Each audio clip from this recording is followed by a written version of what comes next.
Hello. जिस case की news तुम अपने चैनल पे चला रही हो ना, उस केस का कातिल मैं ही हूँ। क्या तुम मुझसे बात करना चाहोगे?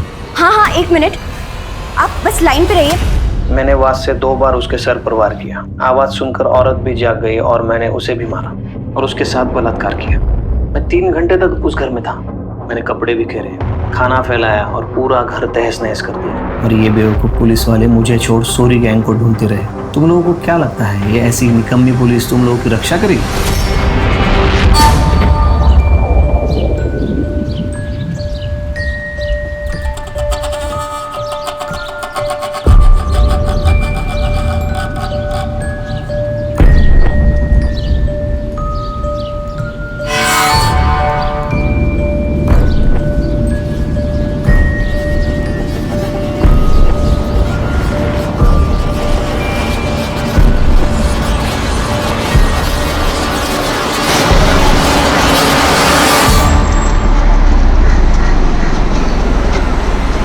देख लड़की को।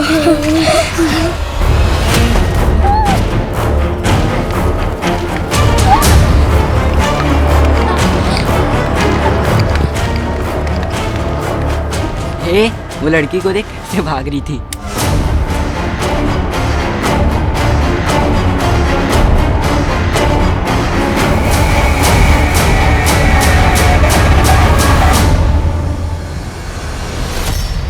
इंसान को जब चोट लगती है तो या तो वो खुद को संभाल कर नैतिकता के रास्ते पर चलता है या फिर वो पतन का रास्ता चुनकर प्रतिघात करता है। बदले की भावना और उस पर अमल करना किसी भी अच्छे नागरिक को अपराधी की श्रेणी में ले आता है। और कितना भी तर्क वितर्क कर लें, अपराध कभी भी सही नहीं हो सकता। नमस्कार, मैं हूँ दिव्यांका त्रिपाठी दहिया और मैं स्वागत करती हूँ आपका क्राइम पेट्रोल सतर्क के इस एपिसोड में, जो किसी को लगे घात की कहानी है जिसके प्रतिघात ने कई जिंदगियां ले ली।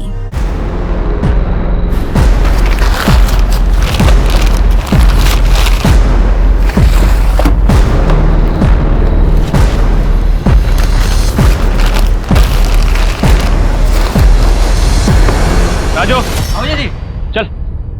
और मुन्ना को बोलना रास्ते में रुके नहीं कहीं। भैया टेम्पो निकल रहा है क्या? मैंने ऑडिट नहीं किया अभी तक। वो कोई बात नहीं, तुझे मैं संभाल लूँ। ए बंद करना। ये क्या है? ये क्या है भैया? ये तो इलीगल है।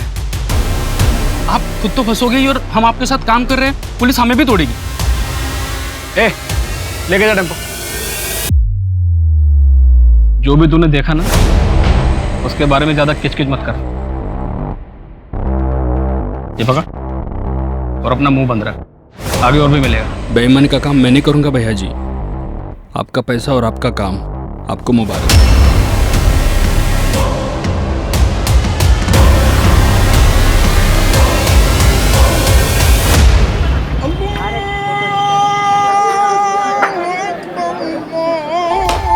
अरे वाह गीता बेटा,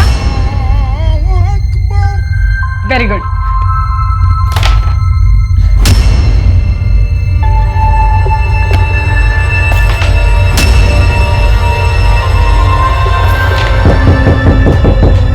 खेलो मैं आती हूँ। आई पीछे।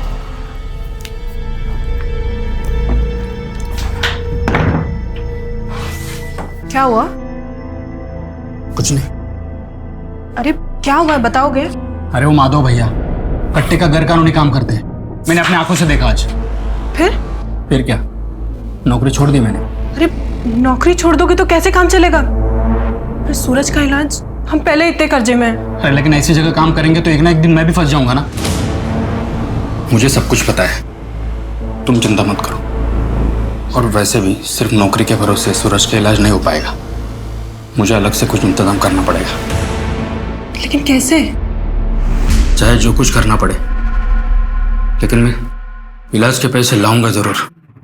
और तुम देखना, अपना सूरज फिर से फुटबॉल खेलेगा। ये सूरज, ये देख मैं तेरे लिए क्या लाया, एक नई टी शर्ट। और पता है इस पे फुटबॉल भी लिखा है। कैसी है? पहन के दिखा। यस, दिखा मम्मी को। कैसा लग रहा है? अरे वाह मेरा सूरज।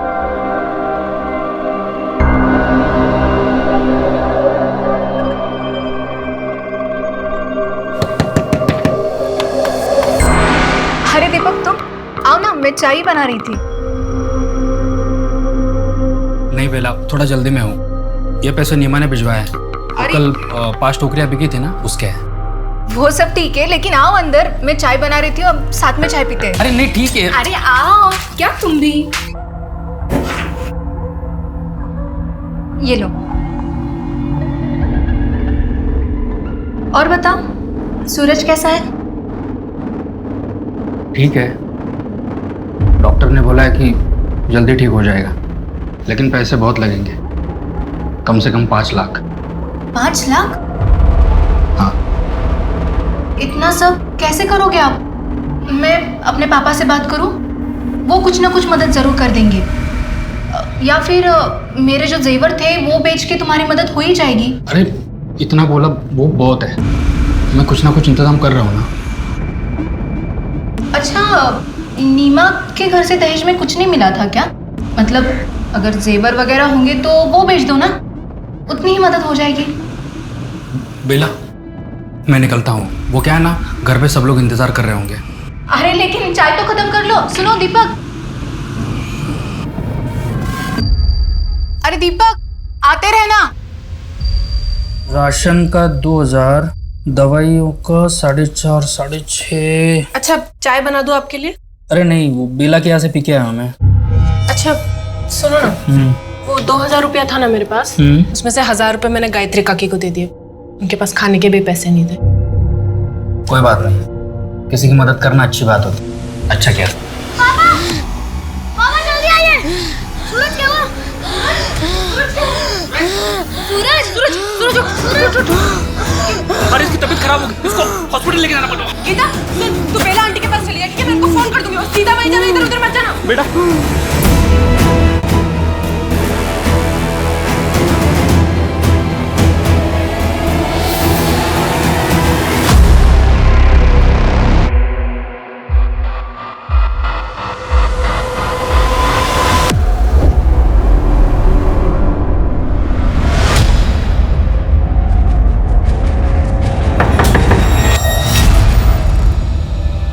पापा नहीं आए साथ में? वो सूरज को लेके अस्पताल गए हैं। अच्छा, आओ अंदर। खाना खाया तुमने? थोड़ा सा।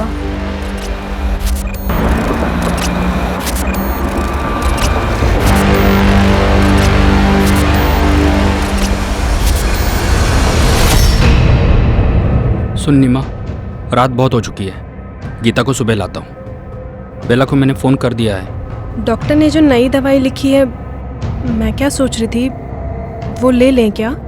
लेना तो पड़ेगा ही। कल मैं माजी के पास चला जाता हूँ, हो सकता है कुछ और मदद कर दे। अच्छा, आप एक बार माधव भैया से बात करके देखो ना।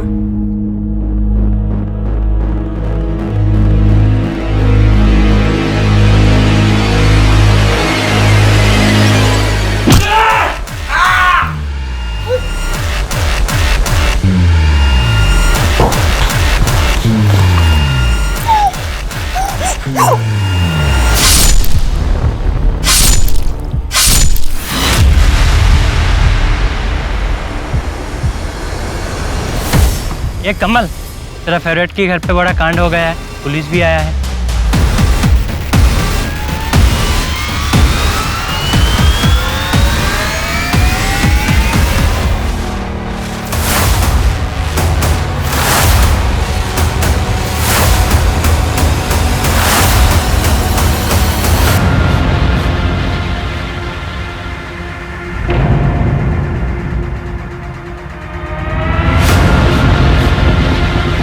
लगता है किसी भारी चीज से इसके सर पे वार किया गया। बहुत ही बेदर्दी से मारा गया है। शायद इससे।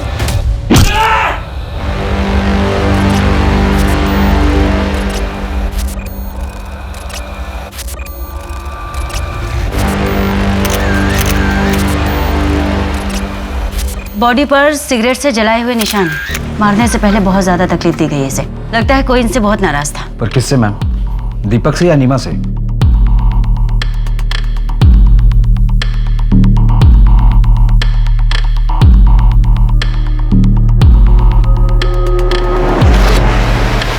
मैम, यहाँ तेल के निशान भी है। और सामान भी बिखरा पड़ा हुआ है। लगता है रॉबरी का मामला है। प्लेट्स पर भी ऑयल के निशान है एक्स्ट्रा। मैम ये मुझे सॉरी गैंग का काम लगता है। मॉडस ऑपरेंडी भी सेम है। वो लोग कच्चे पहन कर निकलते हैं शरीर पर तेल लगाकर, जिससे पकड़े ना जाए, और जहाँ चोरी करते हैं वहाँ पर खाना भी खाते हैं। लेकिन मेहता, उन्होंने आज से पहले कोई हत्या नहीं की, एटलीस्ट हमारे सामने तो नहीं। हमारे सामने ऐसा कोई केस नहीं है।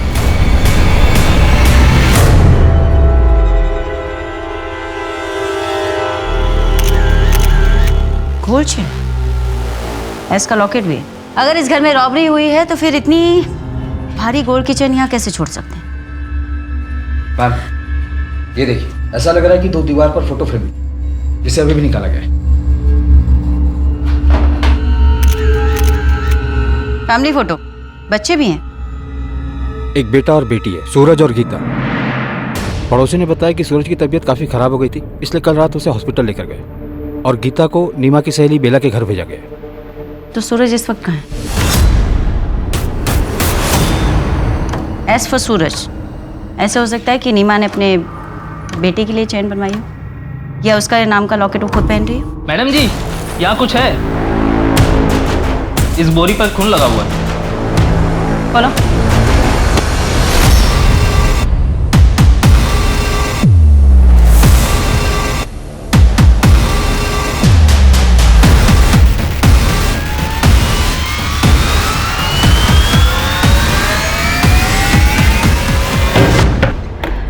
गीता कहाँ है? हाँ? गीता कहाँ है? अंदर सो रही है। गीता? गीता? अभी यही तो सो रही थी, पता नहीं कहाँ चली गई। अगर यहीं सो रही थी तो कहाँ जा सकती है? उसे लेने कोई आया था क्या? नहीं, सुबह दीपक आने वाले थे, लेकिन आप लोग यहाँ। देखिए, हमें दीपक, सूरज और नीमा की लाश मिली है उनके घर से।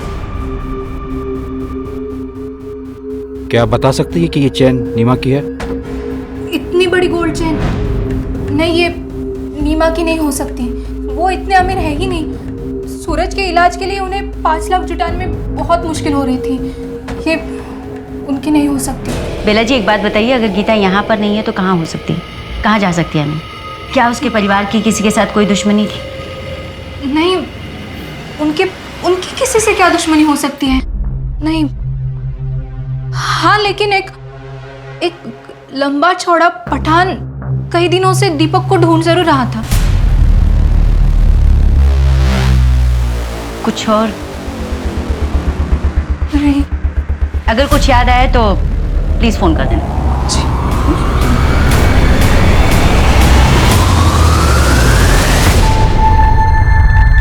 अरे यार नीमा, बहुत देर हो गई, कम से कम 1 कप चाय तो पिला दे।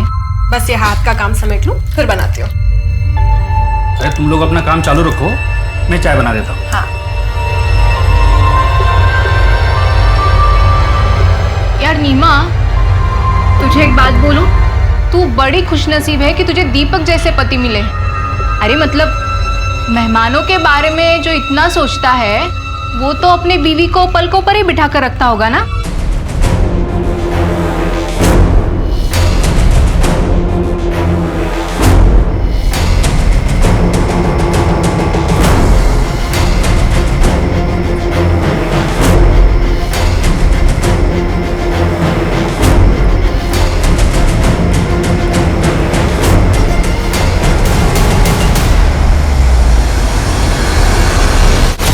क्या पूरी फैमिली मर गई?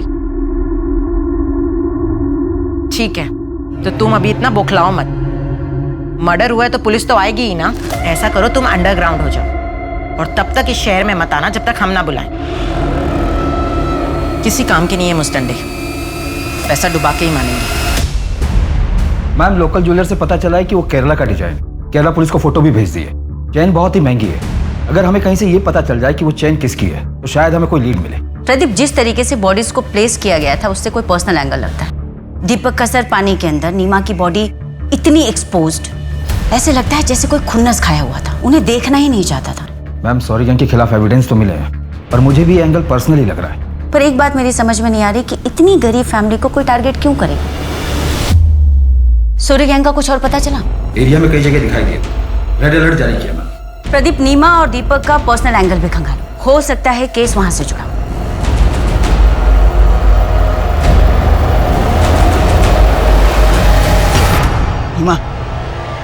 मेरी बात सुनना। मैं तू क्यों अपनी जिंदगी खराब करने पर तुली हुई है? अपने निकम्मे पति और बच्चे की बीमारी के बोझ तले अपनी जवानी मत गला नीमा।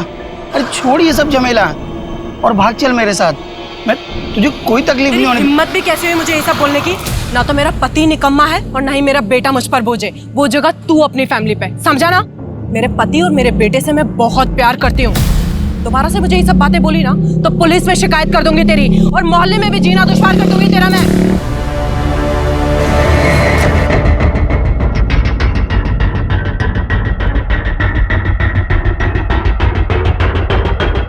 दीपक के घर की तरफ जाने वाली गली के बाहर जो सीसीटीवी कैमरा लगा हुआ है उसमें ये सब कैप्चर हुआ है, और ये दीपक के घर से मेन रोड तक जाने का यही एक रास्ता है। प्रदीप, ये सोरी गैंग का तो नहीं लग रहा, पर ये लोग पीछे से भी तो आ सकते हैं ना? पीछे वाला रास्ता? वहाँ कोई सीसीटीवी नहीं मैम, मोहल्ले के अंदर जाने का यही एक रास्ता है। इस बैग पे जिम करो, पता करो इस डिजाइन और इस कंपनी के बैग कौन सी दुकानों में बेचे जाते हैं। मैडम, हॉस्पिटल के अकाउंट डिपार्टमेंट से पता चला है कि दीपक ने इलाज के लिए 4 लाख की पेमेंट की है। इसमें से 3 लाख कार्ड से और 1 लाख कैश पे किया है। दीपक या उसके परिवार के पास इतने पैसे नहीं थे, फिर इतने पैसे अचानक से कहाँ से आ गए? मैं दीपक की बैंक स्टेटमेंट निकलवाता हूँ। दीपक या नीमा का कोई रिश्तेदार जहाँ पर गीता जा सकती हो? भागलपुर गांव में कुछ रिश्तेदार हैं, पर गीता वहाँ पर भी नहीं है। अगर वहाँ पर भी नहीं है तो बच्ची गई कहाँ? सेफ है भी या नहीं?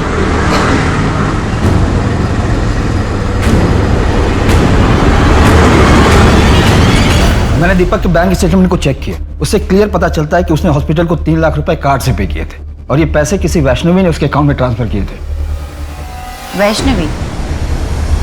कौन है ये वैष्णवी?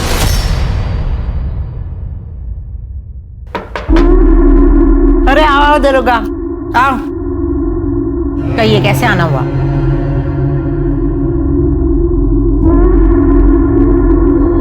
आपने दीपक को 3 लाख रुपए दिए थे।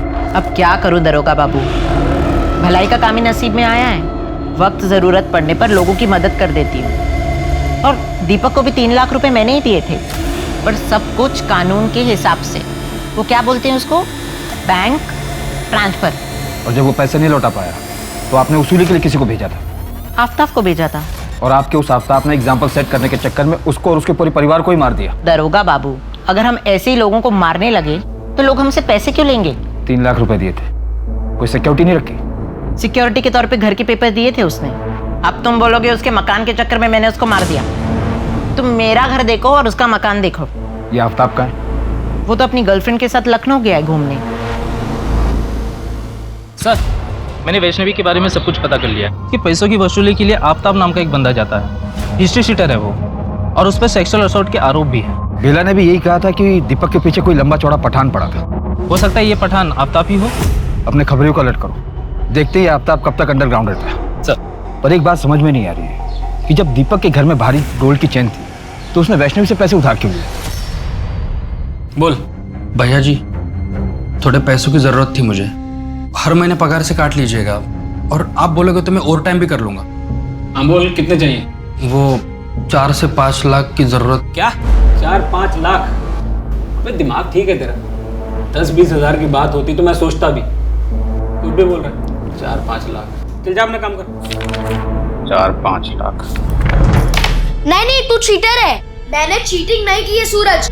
अरे मेरी रानी है यही नहीं गई है। चीटिंग कर रही है तू, चीटर। क्यों शोर पापा ने तू पहले तू चीटर है। सुनो मेरी बात। अरे चुप रहो, अब मैं तुमको सिखाऊंगा बिना चीटिंग के कैसे जीतते हैं। नीमा आओ बैठो, ये स्ट्राइकर है। इस ब्रूटल मर्डर केस में तकलीफों से गुजरता लेकिन हंसता खेलता परिवार उजड़ गया था, और इस अपराध को अंजाम देने वाले का कोई सुराग तक नहीं मिल रहा था। फिलहाल उस इलाके में लूटपाट करने वाला सोरी गैंग पुलिस के शक के घेरे में सबसे ऊपर था, लेकिन मुश्किल बात यह थी कि ये सिर्फ रॉबरी का केस नहीं था। दूसरी तरफ सूद पर पैसा देने वाली वैष्णवी थी, जिससे दीपक ने अपने बेटे के इलाज के लिए उधार में पैसे लिए थे और वो उसे लौटा नहीं पा रहा था। लेकिन क्या इन्हीं में से किसी ने इस हत्याकांड को अंजाम दिया था, या फिर कोई ऐसा भी था जो अभी तक पुलिस के शक से बाहर था?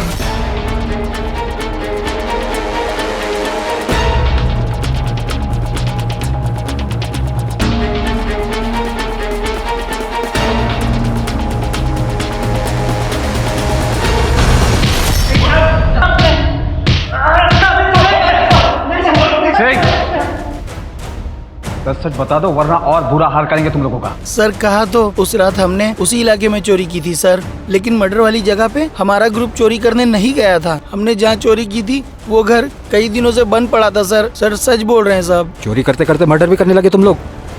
ये दीपक और उसकी फैमिली को क्यों मारा? और ये बच्ची कहाँ है? सर इसी बच्ची को मैंने उस रात सड़क पे देखा था सर। यही बच्ची है सर, डरी हुई थी और भागी जा रही थी। मेहता, अगर ये लोग सही कह रहे हैं तो फिर तो गीता जिंदा होनी चाहिए, लेकिन वो है कहाँ?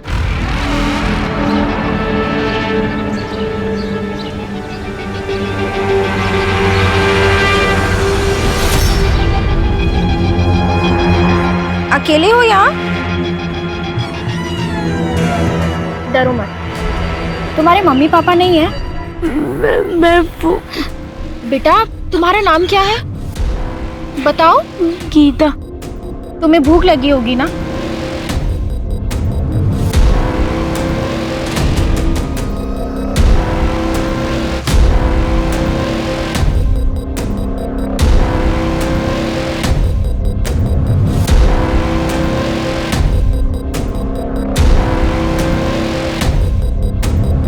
बच्चे को जानते हो आप? अरे ये तो वही है ना, दूसरे वाली गली में रहती है। सुना है इसकी माँ का मोहल्ले में किसी लड़के के साथ लफड़ा था। किसके साथ? वो तो नहीं पता। कुछ तो बताओ यार, कहाँ जाती है कहाँ आती है? अरे मैंने सुना था तो बता दिया, बाकी आप मोहल्ले में जाके पूछ लीजिए किसी भी। हाँ मुन्ना बोल।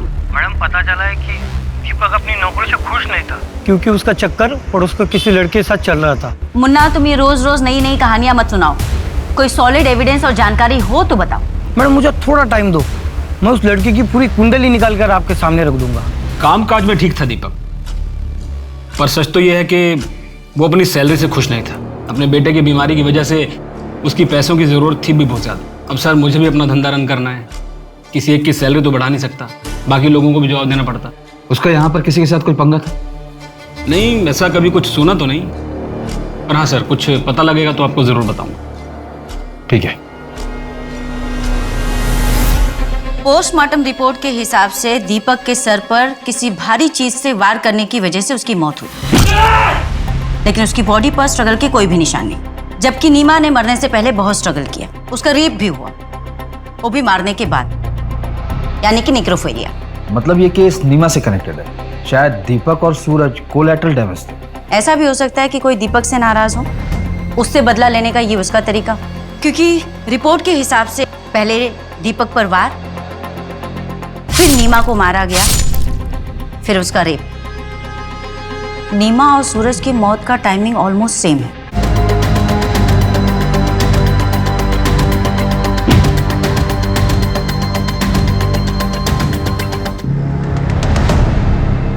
लेकिन इस सब के पीछे क्रिमिनल का मोटिव क्या था?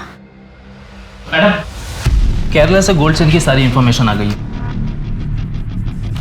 वो गोल्ड चेन दरअसल में मुनी जमानी माला कहलाता है और ये स्पेसिफिक डिजाइन खोजी कोड़े में बनाई जाती है और खोजी कोड़े के जिस ज्वेलर ने बनाई थी उसी का इनिशियल एस उस पर था। यानी कि वो एस सूरज के लिए नहीं था। कुछ बताया उसने कि वो माला उसने किसके लिए बनाई थी? पिछले साल ही उसकी मौत हो गई थी, तब से वहाँ ऐसा कोई गहना नहीं बनाया गया। उसका एक बेटा था मैम, जो अब केरला में नहीं रहता, लेकिन पुलिस उसे ट्रैक कर रही है। Ma'am Dhanipur triple murder case में आरोपी कब पकड़ा जाएगा? देखिए मैडम, अभी इन्वेस्टिगेशन चल रही है। अभी तक की जांच में हमारे सामने कोई भी ऐसा पुख्ता सबूत नहीं आया है, पर हम कोशिश कर रहे हैं। लेकिन किसी गरीब फैमिली को मारने के पीछे क्या वजह हो सकती है? I mean, इसके बाद क्या लोग अपने घरों में सुरक्षित महसूस करेंगे? देखिए, हमें पूरा भरोसा है कि कातिल जल्द से जल्द पकड़ा जाएगा और उसे कड़ी से कड़ी सजा मिलेगी। लेकिन कातिल कौन हो सकता है? कोई सरफिरा या विकृत मानसिकता का इंसान। ऐसे लोग वारदात को अंजाम देने के बाद कहीं जाकर छिप जाते हैं, लेकिन औरतों और बच्चों की जिंदगी से खिलवाड़ करने वाला चाहे जहाँ भी छिपा हो, हम उसे ढूंढ निकालें। Thank you. लेकिन मैम जिस कॉन्फिडेंस के साथ आप कह रही हैं, क्या आप उसे सच में पकड़ लेंगी? मुझे नहीं लगता है आपके पास कोई ठोस लीड है।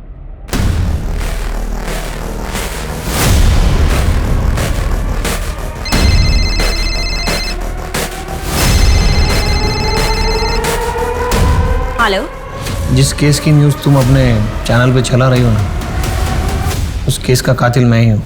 क्या तुम मुझसे बात करना चाहोगी? हाँ, एक मिनट, आप बस लाइन पे रहिए। पहले कभी ना दिखाए जाने वाली न्यूज, आज की सबसे बड़ी खबर हम आपके सामने लेकर आए हैं। एक ऐसे अपराध की घटना जिसके बारे में देखना सुनना तो दूर, उसके बारे में कभी किसी ने सोचा भी नहीं होगा।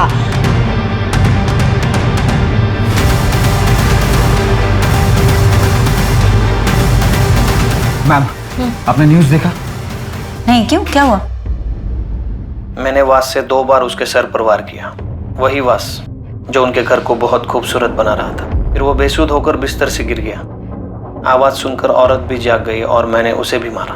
उसके आदमी को मारने के बाद मैंने उस औरत को खींचा और उसके साथ बलात्कार किया। उनके लड़के को मारने का मेरा कोई इरादा नहीं था, लेकिन वो जाग गया और माँ से पानी मांगने लगा। मैंने उससे कहा वापस सो जा, लेकिन वो मुझसे ही पूछने लगा कि तुम कौन हो, और मम्मी चोर, घर में चोर घुसा है, ऐसे चिल्लाने लगा। तो मैंने उसे बिस्तर के बगल में रखी ईंट से मार दिया। मैं 3 घंटे तक उस घर में था।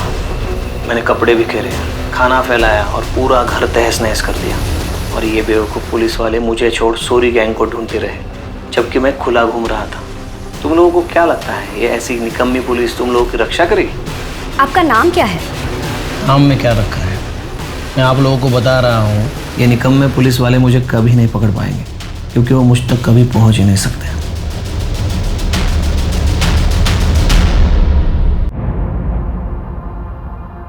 हर सोशल मीडिया पर सिर्फ इसी केस के चर्चे चल रहे हैं, वो भी सिर्फ तुम्हारी वजह से।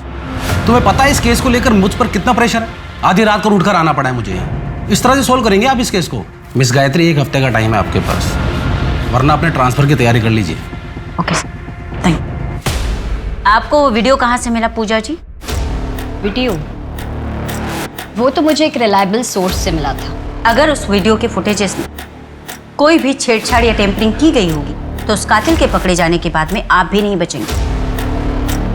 हमारे इन्वेस्टिगेशन में बाधा डालने के जुर्म में मैं आपको भी बिहाइंड द बार कर दूंगी। मुझे नहीं पता कि वो वीडियो ऑथेंटिक है या नहीं। मैंने तो बस, मुझे अपने घर के बाहर एक सीडी मिली थी और फिर मुझे किसी का कॉल आया था। आपके सेंसलेस जर्नलिज्म के कारण लोगों में कितनी दहशत भर गई है उस हत्याकांड को लेकर, लेकिन आप लोग सिर्फ और सिर्फ अपने टीआरपी के बारे में सोच। मेहता, सीडी इन से लेकर टेक्निकल टीम को भेज। वो सर, डैड सिर्फ अपने रॉयल और स्पेशल कस्टमर्स के लिए ऑर्डर पर ज्वेलरी बनाते। क्या ये चेन आपके यहाँ बनाई गई थी? सीरियल नंबर बताइए ना सर। जहाँ पे एस मार्क होगा ना सर, उसके नीचे देखिए ना। हाँ, R19/431। ओके सर, एक मिनट। ये चेन ना अलीगढ़ से शाजिया फरहान के ऑर्डर पे बनाई गई थी। रिकॉर्ड में पूरा एड्रेस और नंबर है, मैं आपको मैसेज करता हूँ सर। क्या ये चेन शाजिया की है? ये चेन तो शाजिया का ही है, पर आपको कहाँ से मिला? शाजिया कहाँ है? शाजिया अब नहीं रही। 15 दिन पहले ही उसकी हार्ट अटैक से मौत हो गई। शाजिया की कोई फोटो है आपके पास?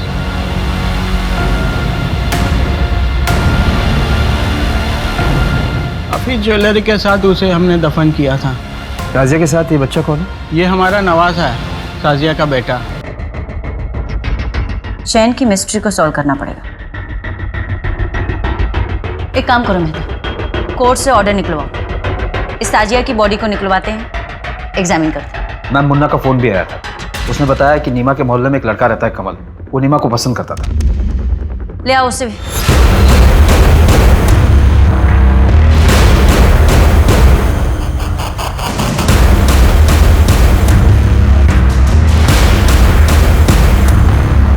कुछ मिला?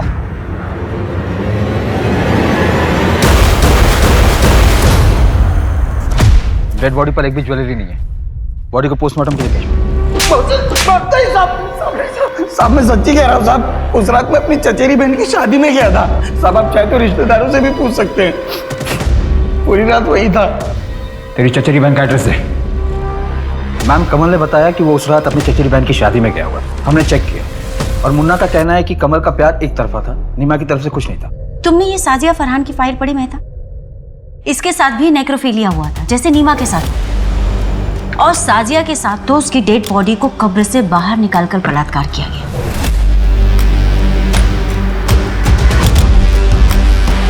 जर्नलिस्ट का क्या? मैम किलर ने जर्नलिस्ट को जिस नंबर से फोन किया था वो फेक आईडी पर लिया गया था, वहां तो डेड एंड है। मेहता, इन सब के पीछे जो कोई भी है, ये सब कुछ प्लान किया है। वो ऑयल स्टैंड्स का प्लान करना, खाना जानबूझकर छोड़ना, नीमा के अफेयर वाली बात, दीपक के ऑफिस की प्रॉब्लम वाली बात, ये सब कुछ डेड एंड पर जाकर ठहर जाती। इसका मतलब इस केस के इन्वेस्टिगेशन को शुरू से ही गुमराह किया गया।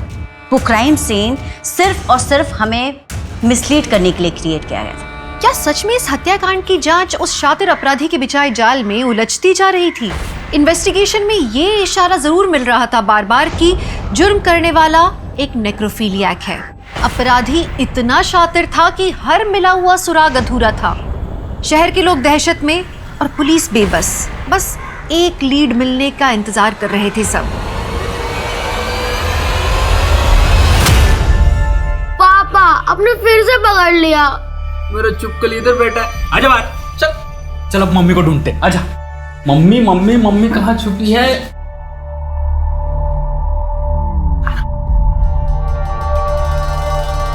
ये पकड़ लिया।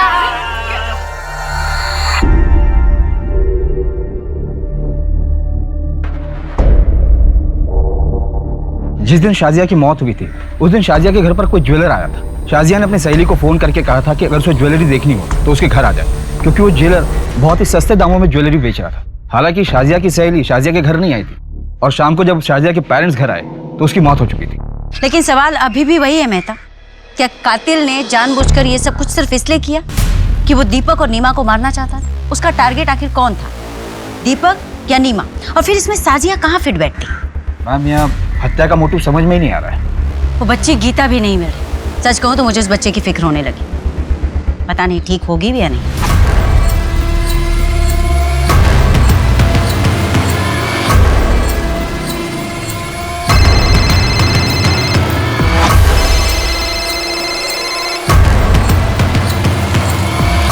हेलो, ठीक है मैंने कहा।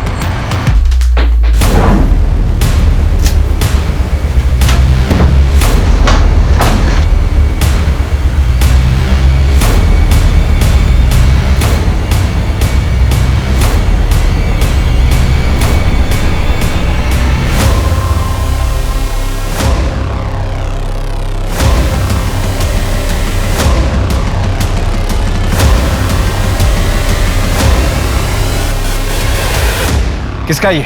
सब ये मेरा नहीं है, वो मैं माधव भैया के लिए डिलीवरी लेने आया था। माधव कौन? माधव पांडे? हाँ वही फर्नीचर वाले माधव। दीपक के काम छोड़ने के बाद तूने शाजिया की लाश कब्र से निकाली और दीपक के घर जाकर क्राइम कर दिया। मैं किसी शाजिया फरहान को नहीं जानता। दीपक और उसकी फैमिली को कैसे मरवाया? सर मैंने ना किसी को मारा ना मरवाया, क्योंकि सर मैं अच्छी तरह जानता था कि दीपक में कंप्लेंट करने की ना तो हिम्मत थी ना टाइम। सर वो तो अपने परिवार में परेशान था। सर मैं एक बिजनेसमैन हूँ, कोई खूनी नहीं हूँ। सब मुझे जाने दो सर। क्या गीता का वहां भी कुछ नहीं पता चला? उस माधव ने कुछ कन्फेस किया?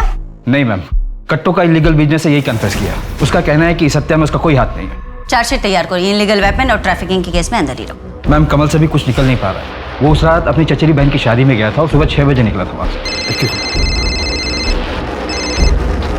जी क्या? ठीक है हम आते हैं। क्या हुआ? मैम रसूलपुर में एक लड़की मिली है जिसकी डिटेल्स गीता की डिटेल से मैच करती है। आ रही हूँ बाबा। गीता का? कौन गीता? मैडम आप ऐसे अंदर कैसे जा रहे हैं? सही यहाँ ढूंढो। मैं कह रही हूँ ना वहाँ कुछ नहीं है।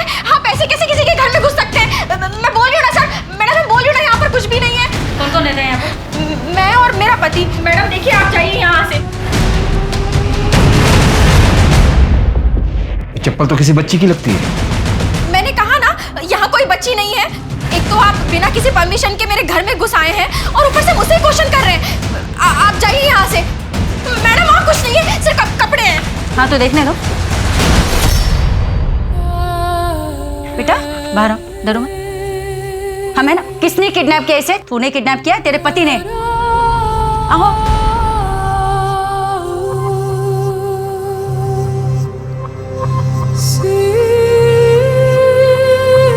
मैडम मेरा कोई बच्चा नहीं है, मैं माँ नहीं बन सकती। इसलिए जब मैंने गीता को देखा तो मेरा मन नहीं माना और मैं अपने साथ अपने घर ले आई। हमारे पास बहुत पैसा है, लेकिन मेरा पति शराबी है, इसलिए मैंने गीता के बारे में अब तक उन्हें कुछ नहीं बताया।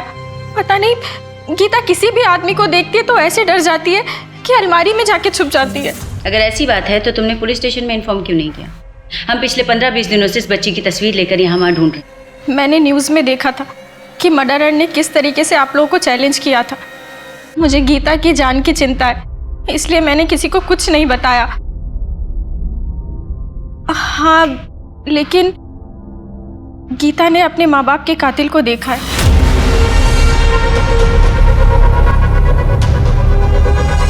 गीता बेटा, डरो मत, याद करो और बताओ उस रात क्या हुआ था, क्या देखा था तुमने?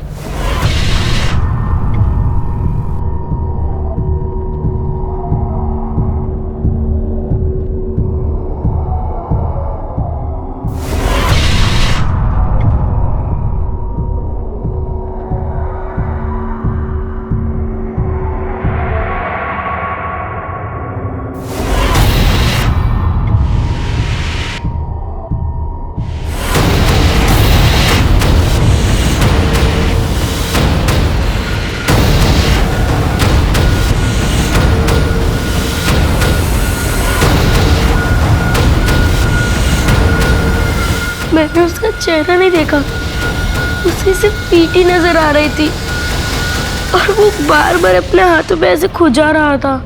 और कुछ चीज, कुछ और देखा तुमने? कुछ याद है तुम्हें? हाँ, उसने अपने कान में बाली पहनी थी। मुन्ना, वो आदमी बार बार खुजली करता था, कान में बाली पहनता था। क्राइम सीन पर उसने ड्रिंक भी किया था, शायद अल्कोहलिक हो। ऐसे किसी भी आदमी के बारे में चारों तरफ पता करो, ढूंढो उसे, ठीक है? अच्छा मुन्ना,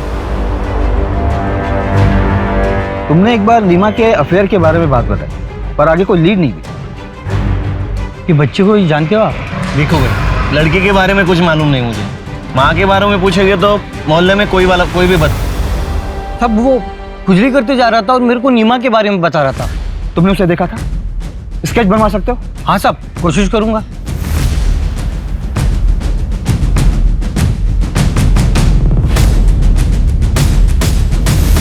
मर्डर के दूसरे दिन ही वो हमारी आंखों के सामने था, हमें मिसलीड करता रहा और हम उसे नहीं पहचान पाए। आज की तारीख में हमारे पास केवल उसका स्केच है और हम उसके बारे में कुछ नहीं जानते। हेलो, क्या? कहाँ? कोलकाता? आप मुझे फैक्स कर सकते हैं? जी, please note down the number 44343610। Kolkata में भी आज से 2 साल पहले नेक्रोफेलिया का केस हुआ था, वहां भी विक्टिम का बेटा गायब। मैडम, कोलकाता पुलिस हेडक्वार्टर से फैक्स आया है। विक्टिम का नाम मौसमी। उसे मारने के 2 दिन बाद तक उसकी डेड बॉडी के साथ बलात्कार किया गया था। उसके बाद उसकी बॉडी एक फैक्ट्री के शेड में बरामद हुई। उसका 12 साल का बेटा था। आखिरी बार वो खुर्जा में देखा गया। इस मामले में भी सस्पेक्ट एक साड़ी बेचने वाला था जो अक्सर मौसमी से मिलने आया करता था, क्योंकि मौसमी को नई डिजाइन की साड़ियों का शौक था और वो उसकी कमजोरी थी। ये वही स्केच वाला है शायद, जिसकी शिकार सारी औरतें और उनके बच्चे हुए। लेकिन मैम, ये कोइंसिडेंस भी तो हो सकता है। ये भी तो हो सकता है कि इस बार कोई कोइंसिडेंस ना हो, उसकी मोडस ऑपरेंडी ही ऐसी हो। वो पहले औरतों की कमजोरी का पता लगाता हो, उसके बाद में उन्हें अपना शिकार बनाता हो। लेकिन नीमा की वीकनेस क्या थी? सूरज और उसके इलाज में लगने वाली महंगी दवाइयाँ। मेहता, एविडेंस में जो हमने दवाइयाँ रखी थी, पता करो दवाइयाँ कहाँ से लाई गई थी। क्या ये मेडिसिन आपके स्टोर की है? हाँ, ये मेडिसिन हमारे स्टोर की। क्या तुमने कभी इस आदमी को देखा है? हाँ, शायद ये आदमी हमारे स्टोर पर मेडिसिन लेने आया था। हाँ, याद आया। उसने बताया था कि वो अलीगढ़ हॉस्पिटल में वार्ड बॉय है।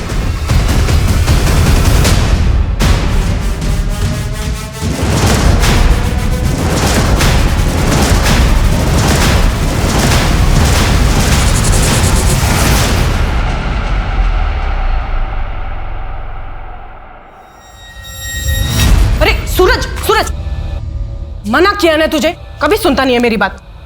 ऊपर कर पैर, अभी ज्यादा बीमार हो गया तो फिर फुटबॉलर नहीं बनना तुझे। डॉक्टर सर की बात सुनता है ना मेरी बात सुनता है। डॉक्टर साहब को कुछ भी बोले, ऐसे कई सारे पेशेंट्स हैं जो अपने बुढ़ापे तक भरपूर जीते हैं। आप बस इलाज चलने दो। दवाइयाँ इतनी महंगी है और कुछ समझ में नहीं आ रहा है, कुछ बेचने के लिए भी नहीं बचा अब तो हम लोगों के पास। मैं एक आदमी को जानता हूँ जो ऐसे बीमारियों की दवाई आधे से भी कम दाम में देता है। आप चाहो तो मैं आपको दिलवा सकता हूँ। हाँ हाँ, आपका बहुत बड़ा एहसान होगा हम लोगों के ऊपर। कल सुबह ही मैं दवाई लेके आता हूँ। अब अपना एड्रेस दीजिए। जी देती हूँ।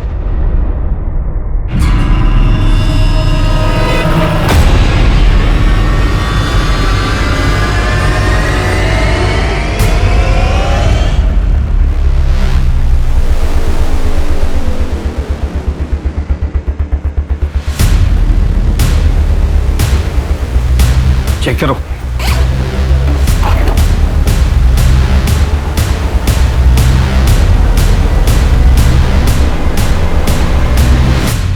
ये नीमा और उसकी फैमिली, ये शाजिया और ये शायद मौसमी है। इसने जिस जिसको मारा उनकी निशानी अपने पास रख ली। पता नहीं और कितनों को मारा होगा इसने। गिनते रहिए साहब, बहुत है। किसे ढूंढ रहे थे? मुझे? बहुत ज्यादा वक्त नहीं लग गया आपको मुझे ढूंढने में, जबकि मैंने बहुत सारे सुराग छोड़ दिए। जहां जाता था वहां सुराग छोड़ता था। ऐसा करेंगे तो कैसा चलेगा साहब? नहीं नहीं नहीं नहीं, मारोगे तो कुछ भी नहीं बताऊंगा, ऐसे सब कुछ बता दूंगा। कैमरा में देख के बोलना है या फिर आपको देख के? तू ऑन कैमरा मार खाएगा या ऑफ कैमरा? मैडम ये मत समझना कि आप लोगों ने मुझे पकड़ा है। मैंने खुद पुलिस को ये चांस दिया कि वो मुझे ढूंढ ले। दरअसल अब मैं भी चाहता हूँ कि पूरी दुनिया को मेरी कहानी पता चलनी चाहिए।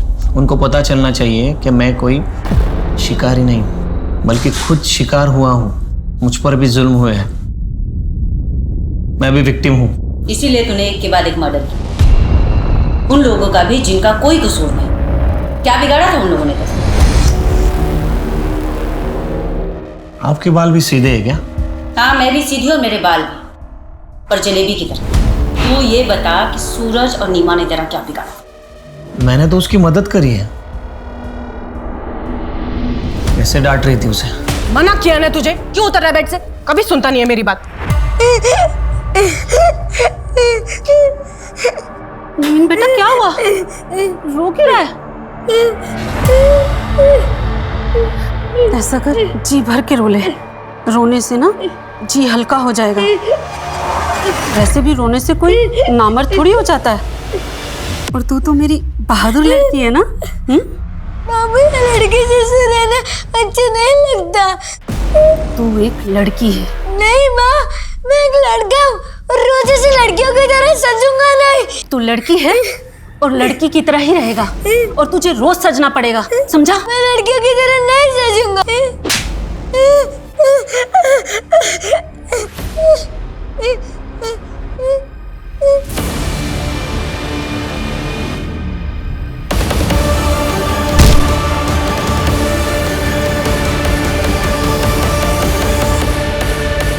बहुत सुन ली तेरी कहानी, अब ये बता कि ये सब तूने क्यों किया? कोई अपने बच्चों को डांटे, उन पर अपना हक जमाए, उनको तकलीफ दे, मुझसे बर्दाश्त नहीं होता। और मैडम, ये सभी औरतें वही कर रही थी।